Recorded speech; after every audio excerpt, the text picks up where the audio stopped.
Have you ever wondered how Afghanistan became the heartland of Islamic culture it is today? The story isn't a simple one. It's a rich tapestry woven over centuries, a journey of faith, art, and incredible resilience. Let's travel back in time, long before the first minarets graced the Afghan skyline. For thousands of years, the land we now call Afghanistan was a crossroads of civilizations and a melting pot of beliefs. Imagine the famous Bamiyan Buddhas, towering figures carved into cliffs, watching over a landscape where Zoroastrian fires burned brightly and Hindu temples welcomed worshippers. This was a land of profound spirituality, a vibrant hub on the Silk Road where ideas flowed as freely as goods. Faiths like Buddhism, Hinduism, Zoroastrianism, and even ancient Greek beliefs coexisted, creating a unique cultural mosaic. This diverse spiritual foundation set the stage for the arrival of a new faith that would reshape the region forever. In the 7th century, a new chapter began. Following the initial Arab conquest that swept across the Middle East, the banner of Islam reached the frontiers of Afghanistan. The first encounters weren't a single event, but a gradual process. Early military campaigns established footholds in cities like Herat and Balkh, but the conversion of the broader population was a much slower, more organic process. It wasn't just about conquest, it was about the power of an idea. The message of Islam, with its emphasis on unity and justice, began to resonate with local populations, planting the seeds for a profound transformation that would unfold over the next few hundred years. While armies opened the door, it was merchants and mystics who truly carried Islam into the heart of Afghan society. Picture the bustling caravans of the Silk Road. Traders, who were often devout Muslims, didn't just carry silks and spices, they carried their faith. Through daily interactions, business dealings, and personal example, they introduced Islam to the communities they visited. Their integrity and piety were powerful testimonies. At the same time, Sufi mystics, with their poetic and deeply personal approach to spirituality, traveled through the mountains and valleys. They spoke to people in their own languages, using poetry and music to convey the love and compassion at the core of Islam. Unlike a rigid dogma, their message was one of inner peace and connection with the divine, which resonated deeply with the region's existing spiritual traditions. They built lodges and communities that became centers of learning and charity, winning hearts and minds not through force but through wisdom and kindness. This gentle grassroots spread of faith created a strong and lasting foundation for Islam in Afghanistan. The period from the 10th to the 12th centuries marked a spectacular golden age.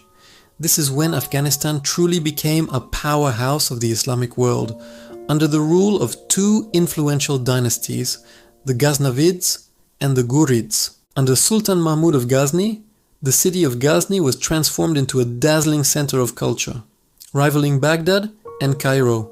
He was a great patron of the arts and sciences. Imagine poets like Ferdowsi, author of the epic Shahnameh, composing masterpieces in his court. Scholars, astronomers, and historians flocked to Ghazni, making it a beacon of intellectual light. Following them, the Ghurids continued this legacy. They were incredible builders, and their architectural genius is still visible today. The magnificent minaret of Jam, a UNESCO World Heritage Site, stands as a breathtaking testament to their artistic vision and devotion. This era wasn't just about military might, it was a time of immense cultural and intellectual flourishing. Great universities were established, libraries were filled, and Afghanistan produced some of the most brilliant minds in Islamic history. This golden age cemented Islam's place not just as a faith, but as the very bedrock of Afghan civilization and identity. But history is a cycle of peaks and valleys. In the 13th century, a storm of unprecedented destruction swept across Asia, the Mongol invasions. Led by Genghis Khan, the Mongol armies laid waste to the flourishing cities of Afghanistan. Centers of learning like Balkh and Herat, once vibrant with life and knowledge, were utterly devastated. Libraries were burned, universities were razed, and entire populations were displaced. It was a catastrophic blow that brought the Golden Age to an abrupt and brutal end. It seemed as though the cultural and religious fabric of the region might be torn apart forever. Yet from the ashes of destruction, a remarkable rebirth occurred. A century later, under the rule of Timur, also known as Tamerlane, and his successors, the Timurid dynasty ushered in a new era of revival. While Timur himself was a formidable conqueror, his descendants were great patrons of the arts. They initiated a cultural renaissance centered in the city of Herat. This period saw a spectacular resurgence in poetry, calligraphy, and especially miniature painting. The Herat school of painting became famous throughout the Islamic world for its intricate detail and vibrant colors. Mosques, madrasas, and magnificent tombs were rebuilt, often more beautiful than before. This Timurid Renaissance demonstrated the incredible resilience of Afghan culture and faith. It showed that even after the most devastating losses, the creative and spiritual flame could not be extinguished. Jumping forward to the modern era, Islam remains the cornerstone of Afghan identity. For centuries, it has been the unifying force that connects the diverse ethnic groups of the country: Pashtuns, Tajiks, Hazaras, Uzbeks, and others. The local mosque isn't just a place of worship, it's the center of community life, a place for gathering, education, and social support. Islamic principles have deeply shaped Afghan law, social customs, and family values for generations. In the turbulent history of the last few decades, faith has often been a source of strength and resilience for the Afghan people, providing comfort and a sense of continuity in times of immense hardship and change. Understanding the central role of Islam is absolutely essential to understanding modern Afghanistan, its politics, its society, and the enduring spirit of its people. It's a living faith that continues to define the nation's character and guide its path forward. So what can we learn from this incredible 1,000-year journey?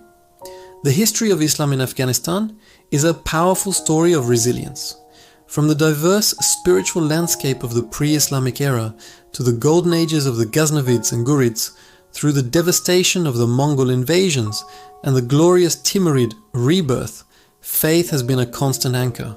It has been shaped by conquerors, spread by poets and merchants, and held dear by ordinary people through centuries of turmoil. This journey shows that faith is more than just a set of beliefs. It's a living, breathing force that can inspire great art, build civilizations, and provide unshakable hope even in the darkest of times. The story of Afghanistan is a testament to the enduring power of the human spirit to hold on to faith and rebuild time and time again. Thank you so much for joining me on this journey through history. I hope it gave you a deeper appreciation for the rich and complex story of Afghanistan. If you found this video insightful, please give it a thumbs up and don't forget to subscribe and hit that notification bell so you won't miss our next exploration into the fascinating stories that have shaped our world. See you next time.